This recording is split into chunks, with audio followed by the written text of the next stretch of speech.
नमस्कार विद्यार्थी मित्रांनो, आरव्हीडी अकॅडमी या आपल्या आवडत्या यूट्यूब चॅनलमध्ये सर्वांचे स्वागत आहे। विद्यार्थी मित्रांनो, आजच्या व्हिडिओमध्ये आपण महाराष्ट्र पोलीस भरती या ठिकाणी अतिसंभाव्य 50 प्रश्न घेतलेले आहेत। हे 50 प्रश्न येणाऱ्या परीक्षेसाठी खूप महत्त्वाचे प्रश्न आहेत, त्यामुळे हा व्हिडिओ सर्वांनी प्रामाणिकपणे शेवटपर्यंत पाहायचा आहे। व्हिडिओ आवडल्यास व्हिडिओला एक लाईक करायचा आहे आणि चॅनलवर नवीन असल्यास चॅनलला सबस्क्राइब करायचं आहे, कारण तुम्हाला अशी महत्त्वपूर्ण व्हिडिओज नक्कीच बघावयास मिळतील। आणि विद्यार्थी मित्रांनो, महाराष्ट्र पोलीस भरतीसाठी लागणारे 10,000 प्रश्न आणि सोबत एका वर्षाचं लेटेस्ट चालू घडामोडीचं PDF सोबत सराव पेपर आणि नोट्स, जर तुम्हाला सर्व काही PDF पाहिजे असेल तर 9922 64 81 29 या मोबाईल क्रमांकावर फक्त 99 रुपये फोन पे किंवा गुगल पे करायचे। तुम्हाला सर्व PDF एका मिनिटाच्या आत व्हॉट्सॲपवर लगेचच्या लगेच पाठवले जातील। त्यामधले सर्व प्रश्न खूप महत्त्वाचे प्रश्न आहेत, याचा फायदा नक्कीच सर्वांना होणार आहे। तर आपल्या व्हिडिओला सुरुवात करूया। बघा, या ठिकाणी प्रश्न क्रमांक पहिला बघा, मनसर टेकड्या खालीलपैकी कोणत्या जिल्ह्यामधल्या बघा मनसर टेकड्या खालीलपैकी कोणत्या जिल्ह्यामधल्या टेकड्या आहेत। बघा, या ठिकाणी सर्वांनी या ठिकाणी बघा उत्तर द्यायचा प्रयत्न करायचा आहे। बघा, मनसर टेकड्या कोणत्या जिल्ह्यामधल्या टेकड्या आहेत। बघा, या ठिकाणी ऑप्शन क्रमांक 3 राहील मनसर टेकड्या विद्यार्थी मित्रांनो नागपूर या जिल्ह्यामधल्या त्या टेकड्या आहेत। प्रश्न क्रमांक बघा दुसरा बघा, महाराष्ट्रामध्ये बघा तांब्याचे सर्वाधिक साठे कोणत्या जिल्ह्यामध्ये बघा महाराष्ट्र राज्यामध्ये सर्वाधिक बघा तांब्याचे साठे खालीलपैकी कोणत्या जिल्ह्यामध्ये आढळतात। सर्वाधिक तांब्याचे साठे बघा, या ठिकाणी ऑप्शन क्रमांक 1 राहील चंद्रपूर जिल्ह्यामध्ये विद्यार्थी मित्रांनो सर्वाधिक तांब्याचे साठे आढळतात। प्रश्न क्रमांक 3 बघा, सिंहांसाठी प्रसिद्ध असलेले गीर हे अभयारण्य खालीलपैकी कोणत्या राज्यामध्ये सिंहांसाठी प्रसिद्ध असलेले गीर हे अभयारण्य खालीलपैकी कोणत्या राज्यामध्ये आहे। बघा, या ठिकाणी ऑप्शन क्रमांक 2 विद्यार्थी मित्रांनो गीर हे अभयारण्य सिंहांसाठी प्रसिद्ध आहे, जे की गुजरात या राज्यामध्ये आहे। प्रश्न क्रमांक 4 बघा, भारतरत्न या सर्वोच्च पुरस्काराची सुरुवात कोणत्या वर्षापासून झाली। बघा, भारतरत्न हा भारतामधला बघा सर्वोच्च पुरस्कार आहे, या पुरस्काराची सुरुवात कोणत्या वर्षापासून झालेली आहे। बघा, या ठिकाणी ऑप्शन क्रमांक 4 राहील सन 1954 या वर्षापासून विद्यार्थी मित्रांनो भारतरत्न या पुरस्काराची सुरुवात ही झालेली आहे। प्रश्न क्रमांक 5 बघा, कल्पना चावला यांच्यानंतर अंतराळामध्ये प्रवेश करणारी दुसरी भारतीय महिला खालीलपैकी बघा कल्पना चावला यांच्यानंतर अंतराळामध्ये प्रवेश करणारी दुसरी भारतीय महिला खालीलपैकी कोण आहे। बघा, या ठिकाणी ऑप्शन क्रमांक 2 राहील सुनीता विल्यम्स या ठिकाणी आपले योग्य उत्तर राहील। प्रश्न क्रमांक 6 बघा, सध्या लोकसभेवर बघा उत्तर प्रदेश या राज्यामधून एकूण किती सदस्य बघा सध्या लोकसभेवर उत्तर प्रदेश या राज्यामधून एकूण किती सदस्य निवडून जातात। बघा, परीक्षेमध्ये प्रश्न विचारला होता, महत्त्वपूर्ण प्रश्न आहे। बघा, या ठिकाणी ऑप्शन क्रमांक बघा 480 या ठिकाणी आपले योग्य उत्तर राहील। प्रश्न क्रमांक 7 बघा, ओरिसा राज्यामधले सर्वात मोठी आणि महत्त्वाची नदी खालीलपैकी कोणती बघा ओरिसा राज्यामधली सर्वात मोठी आणि महत्त्वाची नदी खालीलपैकी कोणती नदी आहे। बघा, या ठिकाणी ऑप्शन क्रमांक बघा 2 राहील विद्यार्थी मित्रांनो महानदी ही ओरिसा या राज्यामधली सर्वात मोठी आणि महत्त्वाची नदी आहे। प्रश्न क्रमांक 8 बघा, कच्ची फळे पिकवण्यासाठी खालीलपैकी कोणता गॅस वापरतात। कच्ची फळे पिकवण्यासाठी खालीलपैकी कोणता गॅस वापरतात।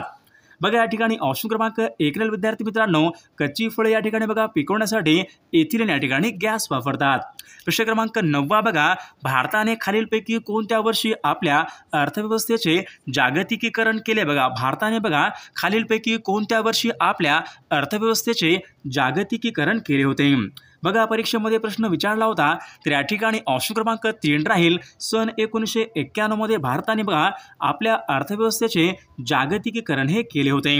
प्रश्न क्रमांक 10 बघा, राज्यसभेची बघा एकूण सभासद संख्या खालीलपैकी किती असते। बघा, राज्यसभेची एकूण सभासद संख्या खालीलपैकी किती असते। बघा, या ठिकाणी ऑप्शन क्रमांक 2 राहील राज्यसभेची बघा एकूण सभासद संख्या 250 या ठिकाणी आपले योग्य या ठिकाणी उत्तर राहील। बघा, प्रश्न क्रमांक 11 बघा, राधानगरी हे धरण खालीलपैकी कोणत्या नदीवर बांधण्यात आले। राधानगरी हे धरण विद्यार्थी मित्रांनो खालीलपैकी कोणत्या नदीवर बांधण्यात आलेलं आहे। बघा, राधानगरी हे धरण ऑप्शन क्रमांक या ठिकाणी 3 राहील भोगवती नदी या ठिकाणी आपले योग्य उत्तर राहील। प्रश्न क्रमांक 12 बघा, चित्रा ही कादंबरी खालीलपैकी कोणी लिहिलेली कादंबरी आहे बघा. चित्रा ही कादंबरी खालीलपैकी कोणी लिहिलेली कादंबरी आहे? बघा या ठिकाणी ऑप्शन क्रमांक 2 राहील रवींद्रनाथ टागोर. आणि विद्यार्थी मित्रांनो चित्रा ही कादंबरी लिहिलेली कादंबरी आहे. प्रश्न क्रमांक 13 बघा, संसदीय शासन पद्धती ही संकल्पना भारतीय राज्यघटनेने खालीलपैकी कोणत्या देशाच्या राज्यघटनेने स्वीकारली? या ठिकाणी बघा, संसदीय शासन पद्धती ही संकल्पना भारतीय राज्यघटनेने खालीलपैकी कोणत्या देशाच्या राज्यघटनेने स्वीकारली? या ठिकाणी संकल्पना आहे संसदीय शासन पद्धती संकल्पना. बघा या ठिकाणी ऑप्शन क्रमांक 3 राहील इंग्लंडच्या राज्यघटनेवर. या ठिकाणी आपले योग्य उत्तर राहील. प्रश्न क्रमांक 14 बघा, जागतिक आरोग्य संघटनेचं मुख्यालय कोणत्या ठिकाणी? बघा जागतिक आरोग्य संघटनेचं मुख्यालय कोणत्या ठिकाणी आहे? बघा ऑप्शन क्रमांक या ठिकाणी 2 राहील जागतिक आरोग्य संघटनेचं मुख्यालय जिनिव्हा या ठिकाणी आहे. प्रश्न क्रमांक पुढचा बघा, सोडा वॉटरमध्ये खालीलपैकी कोणता वायू असतो? बघा सोडा वॉटरमध्ये खालीलपैकी कोणता वायू असतो? बघा परीक्षेमध्ये प्रश्न विचारला होता तर सोडा वॉटरमध्ये विद्यार्थी मित्रांनो कार्बन डायऑक्साईड या ठिकाणी हा वायू असतो. प्रश्न क्रमांक पुढचा बघा, भारत सेवक समाज यांची स्थापना खालीलपैकी कोणी केली? बघा भारत सेवक समाज यांची स्थापना खालीलपैकी कोणी केलेली आहे? बघा ऑप्शन क्रमांक या ठिकाणी 1 राहील गोपाळकृष्ण गोखले यांनी भारत सेवक समाज यांची स्थापना ही केलेली आहे. प्रश्न क्रमांक पुढचा बघा, अमृत क्रांती खालीलपैकी कोणत्या क्षेत्रासंबंधीची? बघा अमृत क्रांती विद्यार्थी मित्रांनो खालीलपैकी कोणत्या क्षेत्रासंबंधीची क्रांती? अमृत क्रांती. बघा या ठिकाणी अमृत क्रांती म्हणजेच नद्या जोड प्रकल्प या ठिकाणी आपले योग्य उत्तर राहील. प्रश्न क्रमांक पुढचा बघा, द ग्रेट व्हिक्टोरिया हे वाळवंट कोणत्या देशामधलं वाळवंट आहे? बघा द ग्रेट व्हिक्टोरिया हे वाळवंट पुढीलपैकी कोणत्या देशामधलं वाळवंट आहे? बघा या ठिकाणी ऑप्शन क्रमांक 3 राहील ऑस्ट्रेलिया या देशामधलं ते वाळवंट आहे. प्रश्न क्रमांक 19 बघा, भारताचा नेपोलियन असे खालीलपैकी कोणाला म्हणतात? भारताचा नेपोलियन असे खालीलपैकी कोणाला म्हणतात? भारताचा नेपोलियन. बघा या ठिकाणी ऑप्शन क्रमांक 2 राहील समुद्रगुप्त यांना विद्यार्थी मित्रांनो भारताचा नेपोलियन असे म्हटले जाते. प्रश्न क्रमांक 20 बघा, सौर उपकरणामध्ये कोणत्या आरशाचा उपयोग करतात? बघा सौर उपकरणामध्ये कोणत्या आरशाचा उपयोग करतात? बघा परीक्षेमध्ये प्रश्न विचारला होता तर सौर उपकरणामध्ये विद्यार्थी मित्रांनो आंतरवक्र आरशाचा या ठिकाणी प्रामुख्याने उपयोग करतात. प्रश्न क्रमांक 21 बघा, जागतिक मधुमेह दिन खालीलपैकी कोणत्या तारखेला असतो? बघा जागतिक मधुमेह दिन. बघा जागतिक मधुमेह दिन या ठिकाणी बघा ऑप्शन क्रमांक 2 राहील 14 नोव्हेंबर या दिवशी विद्यार्थी मित्रांनो जागतिक मधुमेह दिन असतो. प्रश्न क्रमांक पुढचा बघा, सार्क संघटनेची स्थापना खालीलपैकी कोणत्या वर्षी करण्यात आली? बघा सार्क या संघटनेची स्थापना खालीलपैकी कोणत्या वर्षी करण्यात आलेली आहे? बघा प्रश्न खूप महत्त्वपूर्ण विद्यार्थी मित्रांनो या ठिकाणी हा बघा बऱ्याच वेळेस रिपीट होणार या ठिकाणी प्रश्न आहे. बघा सार्क संघटनेची स्थापना. बघा ऑप्शन क्रमांक या ठिकाणी 2 राहील सन 1985 मध्ये विद्यार्थी मित्रांनो सार्क संघटनेची स्थापना या ठिकाणी करण्यात आली होती. प्रश्न क्रमांक 23 बघा, गुगामल हे राष्ट्रीय उद्यान खालीलपैकी गुगामल हे राष्ट्रीय उद्यान खालीलपैकी कोणत्या ठिकाणी? गुगामल हे राष्ट्रीय उद्यान. बघा कोणत्या जिल्ह्यामध्ये गुगामल? तर या ठिकाणी ऑप्शन क्रमांक 2 राहील गुगामल हे राष्ट्रीय उद्यान अमरावती या जिल्ह्यामध्ये आहे. प्रश्न क्रमांक 24 बघा, गुरु शिखर हे पर्वत शिखर खालीलपैकी कोणत्या राज्यामध्ये? गुरु शिखर बघा हे गुरु शिखर बघा विद्यार्थी मित्रांनो पर्वत शिखर खालीलपैकी कोणत्या राज्यामध्ये आहे? गुरु शिखर. बघा गुरु शिखर विद्यार्थी मित्रांनो हे या ठिकाणी ऑप्शन क्रमांक 2 राहील राजस्थान या राज्यामध्ये आहे. प्रश्न क्रमांक 25 बघा, भारतामध्ये बघा रेल्वेचं इंजिन बनवण्याचा कारखाना कोणत्या ठिकाणी? भारतामध्ये बघा रेल्वेचे इंजिन बनवण्याचा कारखाना खालीलपैकी कोणत्या ठिकाणी आहे? बघा भारतामध्ये बघा रेल्वेचं इंजिन बनवण्याचा कारखाना म्हणजे चित्ररंजन या ठिकाणी बघा ऑप्शन क्रमांक 2 या ठिकाणी आपले योग्य उत्तर राहील. प्रश्न क्रमांक पुढचा बघा, कलहरी हा वाळवंटी प्रदेश खालीलपैकी कलहरी बघा हा वाळवंटी प्रदेश आहे तर तो पुढीलपैकी कोणत्या खंडामध्ये आहे? कलहरी हा वाळवंटी प्रदेश. बघा परीक्षेमध्ये प्रश्न विचारला होता तर कलहरी विद्यार्थी मित्रांनो दक्षिण आफ्रिकेमध्ये आहे. प्रश्न क्रमांक 27 बघा, जागतिक पर्यटन दिवस कोणत्या दिवशी असतो? बघा जागतिक पर्यटन दिवस. बघा जागतिक या ठिकाणी ऑप्शन क्रमांक बघा 3 राहील 27 सप्टेंबर या ठिकाणी आपले योग्य उत्तर राहील. प्रश्न क्रमांक पुढचा बघा पानिपत या ठिकाणी विद्यार्थी मित्रांनो खालीलपैकी कोणत्या राज्यामधलं? बघा पानिपत या ठिकाणी विद्यार्थी मित्रांनो खालीलपैकी कोणत्या राज्यामधलं ठिकाण आहे? बघा पानिपत. बघा पानिपत हे ठिकाण विद्यार्थी मित्रांनो हरियाणा या राज्यामधलं महत्त्वपूर्ण ठिकाण आहे. प्रश्न क्रमांक पुढचा बघा वस्तू व सेवा कर म्हणजेच जीएसटी हा कर पुढीलपैकी कोणत्या प्रकारचा कर असतो. बघा वस्तू व सेवा कर म्हणजे जीएसटी हा पुढीलपैकी कोणत्या प्रकारचा कर असतो जीएसटी. बघा जीएसटी विद्यार्थी मित्रांनो या ठिकाणी बघा अप्रत्यक्ष कर या प्रकारचा या ठिकाणी तो कर असतो. प्रश्न क्रमांक 30 बघा कायद्यासमोर सर्व समान आहेत हे भारतीय राज्यघटनेच्या कोणत्या कलमाच्या अंतर्गत आहे. बघा कायद्यासमोर बघा सर्व समान आहेत हे भारतीय राज्यघटनेच्या कोणत्या कलमाच्या अंतर्गत आहे. बघा कलम 14 या ठिकाणी आपले योग्य उत्तर राहील. प्रश्न क्रमांक पुढचा बघा बेटला हे राष्ट्रीय उद्यान खालीलपैकी कोणत्या राज्यामध्ये. बघा बेटला बघा या ठिकाणी राष्ट्रीय उद्यान विद्यार्थी मित्रांनो तर बेटला हे राष्ट्रीय उद्यान कोणत्या राज्यामध्ये बेटला. बघा या ठिकाणी बेटला हे बघा झारखंड या राज्यामधलं राष्ट्रीय उद्यान आहे. प्रश्न क्रमांक पुढचा बघा केसिन ही प्रथिने खालीलपैकी कोणत्या पदार्थामध्ये प्रामुख्याने. बघा केसिन ही प्रथिने खालीलपैकी कोणत्या पदार्थामध्ये प्रामुख्याने आढळतात. केसिन ही प्रथिने बघा केसिन विद्यार्थी मित्रांनो दुधामध्ये या ठिकाणी आढळणारी प्रमुख प्रथिने असतात. प्रश्न क्रमांक पुढचा बघा भारतामधला सर्वात मोठा त्रिभुज प्रदेश खालीलपैकी कोणता. बघा भारतामधला सर्वात मोठा त्रिभुज प्रदेश कोणता आहे.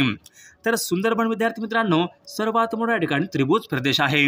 प्रश्न क्रमांक पुढचा बघा भुईमुगाच्या उत्पादनामध्ये खालीलपैकी कोणतं राज्य हे देशामध्ये बघा अग्रेसर. बघा भुईमुगाच्या उत्पादनामध्ये देशामध्ये अग्रेसर खालीलपैकी कोणतं राज्य आहे. बघा भुईमुगाच्या उत्पादनामध्ये या ठिकाणी महाराष्ट्र. बघा या ठिकाणी बघा गुजरात राज्य विद्यार्थी मित्रांनो भुईमुगाच्या उत्पादनामध्ये अग्रेसर असलेलं राज्य आहे. प्रश्न क्रमांक पुढचा बघा भारताच्या सरहद्दीला लागून असलेल्या देशांची एकूण संख्या खालीलपैकी. भारत देशाच्या सरहद्दीला लागून असलेल्या देशांची एकूण संख्या खालीलपैकी किती आहे. बघा एकूण 7 देश या ठिकाणी आपले योग्य उत्तर राहील. प्रश्न क्रमांक पुढचा बघा भारतामध्ये बघा हिऱ्यांच्या खाणीसाठी प्रसिद्ध असलेले पन्ना हे ठिकाण खालीलपैकी कोणत्या राज्यामध्ये. भारतामध्ये बघा हिऱ्यांच्या खाणीसाठी प्रसिद्ध असलेले पन्ना हे ठिकाण खालीलपैकी कोणत्या राज्यामध्ये. पन्ना बघा पन्ना या ठिकाणी हिऱ्याच्या खाणी आहेत तर पन्ना हे ठिकाण विद्यार्थी मित्रांनो मध्य प्रदेश या राज्यामध्ये या ठिकाणी ते ठिकाण आहे. प्रश्न क्रमांक पुढचा बघा अनहॅपी इंडिया या पुस्तकाचे लेखक खालीलपैकी कोण आहे. अनहॅपी इंडिया या पुस्तकाचे लेखक खालीलपैकी कोण आहेत. तर लाला लजपत राय अनहॅपी इंडिया या पुस्तकाचे लेखक आहेत. प्रश्न क्रमांक कल्पकम हा अणुविद्युत प्रकल्प खालीलपैकी कोणत्या राज्यामध्ये. कल्पकम हा अणुविद्युत प्रकल्प कोणत्या राज्यामध्ये. कल्पकम बघा कल्पकम हा अणुविद्युत प्रकल्प तामिळनाडू या राज्यामधला तो प्रकल्प आहे. प्रश्न क्रमांक पुढचा बघा झेलम रावी सतलज या सर्व नद्या कोणत्या नदीच्या. बघा झेलम रावी सतलज या सर्व नद्या कोणत्या नदीच्या उपनद्या आहेत. बघा या ठिकाणी ऑप्शन क्रमांक सिंधू नदीच्या त्या उपनद्या आहेत. प्रश्न क्रमांक पुढचा बघा जागतिक अपंग दिन खालीलपैकी कोणत्या तारखेला. जागतिक अपंग दिन बघा जागतिक अपंग दिन 3 डिसेंबर या ठिकाणी जागतिक अपंग दिन असतो. प्रश्न क्रमांक पुढचा बघा खालीलपैकी कोणता या ठिकाणी पचन संस्थेचा भाग नाही. बघा खालीलपैकी कोणता विद्यार्थी मित्रांनो पचन संस्थेचा भाग नाही. बघा या ठिकाणी ऑप्शन क्रमांक 4 फुफ्फुस विद्यार्थी मित्रांनो पचन संस्थेचा तो भाग नाही तर फुफ्फुस हा या ठिकाणी श्वसन संस्थेचा तो भाग आहे. प्रश्न क्रमांक पुढचा बघा राज्य पुनर्रचना आयोग यांची स्थापना खालीलपैकी कोणत्या वर्षी करण्यात आली. बघा राज्य पुनर्रचना आयोग बघा सन 1953 मध्ये विद्यार्थी मित्रांनो राज्य पुनर्रचना आयोग यांची स्थापना करण्यात आली होती. प्रश्न क्रमांक बघा चाकसमाल हा प्रकल्प कोणत्या जिल्ह्यामधला तो प्रकल्प आहे. तर पुणे या जिल्ह्यामधला तो प्रकल्प आहे. प्रश्न क्रमांक पुढचा बघा विधानसभा खालीलपैकी कोण बरखास्त करू शकतो. बघा विधानसभा बरखास्त खालीलपैकी कोण करू शकतो. परीक्षेमध्ये प्रश्न विचारला होता महत्त्वपूर्ण प्रश्न. बघा विधानसभा कोण बरखास्त करू शकतो. बघा राज्यपाल विद्यार्थी मित्रांनो विधानसभा हे बरखास्त करू शकतात. प्रश्न क्रमांक पुढचा बघा महाराष्ट्रामध्ये तेलबिया संशोधन केंद्र. बघा महाराष्ट्रामध्ये तेलबिया संशोधन केंद्र खालीलपैकी कोणत्या ठिकाणी. तेलबिया संशोधन केंद्र बघा जळगाव या ठिकाणी विद्यार्थी मित्रांनो तेलबिया संशोधन केंद्र आहे. प्रश्न क्रमांक बघा मेहसाणा जातीची म्हैस खालीलपैकी कोणत्या राज्यामध्ये प्रामुख्याने. मेहसाणा जातीची म्हैस बघा गुजरात राज्यामध्ये या ठिकाणी आढळते। प्रश्न क्रमांक पुढचा बघा 19 जुलै सन 1969 देशामध्ये एकूण किती बँकांचं राष्ट्रीयकरण करण्यात आले होते? बघा 19 जुलै सन 1969 देशामध्ये किती बँकांचं राष्ट्रीयकरण करण्यात आले होते? बघा देशामध्ये एकूण 14 बँकांचं राष्ट्रीयकरण करण्यात आले होते। प्रश्न क्रमांक पुढचा बघा महाराष्ट्राचा बघा पहिला सोने शुद्धीकरण कारखाना, बघा महाराष्ट्राचा बघा पहिला सोने शुद्धीकरण कारखाना, बघा महाराष्ट्राचा पहिला सोने शिरपूर जो की धुळे या जिल्ह्यामध्ये आहे। प्रश्न क्रमांक 49 बघा विद्युतधारा मोजण्याचं एकक खालीलपैकी कोणतं आहे? बघा विद्युतधारा मोजण्याचं एकक, तर एम्पियर विद्यार्थी मित्रांनो विद्युतधारा मोजण्याचं एकक आहे। प्रश्न क्रमांक पुढचा बघा अभिनव भारत या संघटनेची स्थापना खालीलपैकी कोणी केली? बघा अभिनव भारत या संघटनेची स्थापना खालीलपैकी कोणी केलेली आहे? तर विदा सावरकर, म्हणजे ऑप्शन क्रमांक या ठिकाणी एक राहील स्वातंत्र्यवीर सावरकर यांनी अभिनव भारत या संघटनेची स्थापना ही केलेली आहे। प्रश्न क्रमांक बघा 51 बघा विधवा, बघा विधवा पुनर्विवाहाला मान्यता देणारा कायदा खालीलपैकी कोणी केला? बघा विधवा पुनर्विवाहाला मान्यता देणारा कायदा खालीलपैकी कोणी केला होता? तर विद्यार्थी मित्रांनो या प्रश्नाचं उत्तर सर्वांनी कॉमेंट करून सांगायचं आहे। सर्व व्हिडिओला एक लाईक करायचा आहे आणि चॅनलला सबस्क्राईब करायचं आहे, कारण तुम्हाला अशी महत्त्वपूर्ण व्हिडिओज नक्कीच बघावास मिळतील। आणि विद्यार्थी मित्रांनो जर तुम्हाला बघा महाराष्ट्र पोलीस भरतीसाठी बघा लागणारे असेच बघा 10,000 प्रश्न आणि सोबत एका वर्षाचं लेटेस्ट चालू घडामोडीचं PDF सोबत सराव पेपर आणि सर्व IMP नोट्स, जर तुम्हाला एकूण बघा 18 IMP नोट्स पाहिजे असतील तर 99 22 64 81 29 या मोबाईल क्रमांकावर फक्त 99 रुपये फोनपे किंवा गुगल पे करायचे। तुम्हाला सर्व PDF एका मिनिटाच्या आत व्हॉट्सअपवर लगेच पाठवले जातील। त्यामधले सर्व प्रश्न खूप महत्त्वाचे प्रश्न आहेत, याचा फायदा नक्की सर्वांना होणार आहे।